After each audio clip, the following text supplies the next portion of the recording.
আমরা সবাই মিলে মির্জা আব্বাসের পক্ষে প্রচারণা চালাচ্ছি। যুব দল, ছাত্র দল, কৃষক দল সহ মহিলা দল সহ যারা আছি আমরা বিপুল সমাগম হয়েছি এবং এই মির্জা আব্বাসের ঘাঁটি এখানে বিপুল ভোটে ধানের শীষ পাস করবে এবং আমরা জয়যুক্ত হবে ইনশাল্লাহ। ভারতের অপেক্ষায় সেই দিনের বিজয়ের অপেক্ষায় আমরা এখন সুবাতাস পাচ্ছি এবং বিজয় আমাদের ঘরে। আমরা 12 তারিখ ধানের শীষে ভোট দিয়ে ইনশাল্লাহ বিজয় ছিনিয়ে আনবো।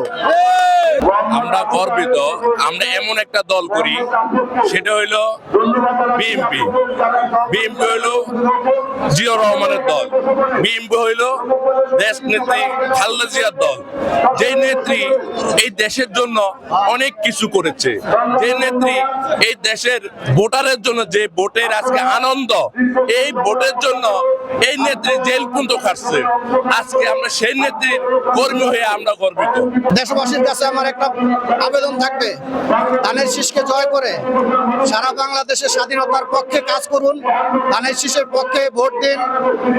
যে যেখানে থাকেন, যে যেখানের ভোটার, ধানের শীষের পক্ষে ভোট দেওয়ার জন্য তার গন্তব্যস্থানে চলে যান। জনাব মির্জা আব্বাস আগামী 12 তারিখে ইনশাল্লাহ বিপুল ভোটে বিজয় হবে। আর মির্জা আব্বাসের জন্য লগে যে প্রতিদ্বন্দ্বিতা আছে আমাদের চাঁদপুরের জনাব নাসিরউদ্দিন পাটোয়ারি। আমাদের লজ্জা লাগে নাসিরউদ্দিন পাটোয়ারির নাম লইতে, কারণ সে আমাদের চাঁদপুরের যে একটা সুনাম আছিল, এই সুনামটা নাসিরউদ্দিন পাটোয়ারি নষ্ট করে দিছে। আমরা এখন চাঁদপুরের অনেকের কাছে নাম বলতে গেলে আমাদের তোমরা ব্যর্থ এলাকার লোক, আমরা বলতে পারি না।